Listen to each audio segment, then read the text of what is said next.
Comfortable है तो क्या ही परमात्मा को याद करना।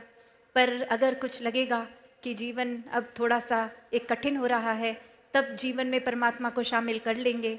तो भक्ति तो कभी भी कन्वीनियंस से नहीं होती। अगर ऐसा हम कर रहे हैं तो खुद ही अपने अंदर सोच लें कि क्या एक वाकई ही वो भक्ति है, एक प्योरेस्ट फॉर्म है हमारे आत्मा और परमात्मा का जो एक होता है, या फिर उसी को हमने कोई गेम बना ली है, कोई छल कपट है, कोई एक चतुराई, एक चालाकी रूप बना दिया है। एक खुद को कन्विंस कर रहे हैं कि चलो अगर दिन में हम वैसे बहुत नाइव हैं, हम या तो कुछ एक चतुर चालाकियाँ से अपना बिजनेस इत्यादि लोगों को मैनेज कर रहे हैं, तो परमात्मा को भी ऐसा ही कर लेंगे। एक कुछ 2-4 अच्छे काम कर लेंगे और फिर ये परमात्मा का नाम भी ले लेंगे। हमें भी सेटिस्फैक्शन हो जाएगी कि चलो ये नाम ले लिया। और ये बुरे कामों पे एक, जैसे हम अक्सर किसी दिन बहुत ज़्यादा मीठा, या कि मैं प्रभु प्रेमी हूँ भी, या फिर सिर्फ एक कोई और वजह से अपने वेस्टेड इंटरेस्ट की सी लालच से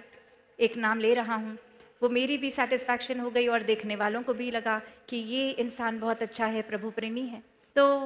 कैसे अपने जीवन में ये परमात्मा को हमने अगर पूरी तरह से नहीं समझा, ये निराकार अपने आप में ये एंटिटी जो एक इतनी पावन, हर जगह कायम दायम रहने वाली, इससे अगर जुड़ भी गए तो भी एक अपने मन को हम करप्ट करने के साधन ढूंढ लेते हैं, चाहे वो छोटी छोटी चीज़ों पे अभिमान कर लेना, या फिर वो कोई अपनी बोली भाषा में भी वो दिखना कि कुछ खुद ही कारण बना के सोच लिया कि मेरे तो कपड़े इतने और मेरे आसपास वालों से मेरा ड्रेसिंग सेंस बेटर है, या फिर एक मैं खाना बहुत ही अच्छा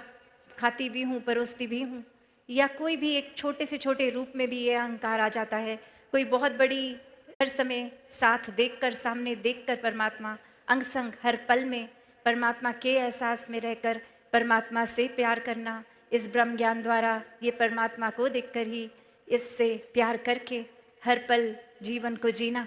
और ऐसे ही जो अपने जीवन को संवार लेते हैं, वो अपने पल पल में फिर चाहे वो कुछ भी करते हैं, वो अपने आप में शिक्षा ही होती है। वो खुद भी इस ब्रह्मांड के कण कण से शिक्षा लेते हैं, और उनके जीवन ना जाने और कितने जीवन और कितने इंसानों के लिए प्रेरणादायक हो जाते हैं। कोई भी एक संत और भक्त इसलिए भक्ति नहीं करता कि हमारी भक्ति की वजह से हम पॉपुलर हो जाएं, एक प्रसिद्ध हो जाएं, कोई हमारा नाम ऐसे अच्छे से ले। नहीं, भक्तों को तो सिर्फ दुनियावी रूप किसी चीज़ का एक मतलब ही नहीं है। वो चाहे महलों में भी रहते हों या झोपड़ी में भी रहते हों, एक प्रायोरिटी, एक हर समय एक जिस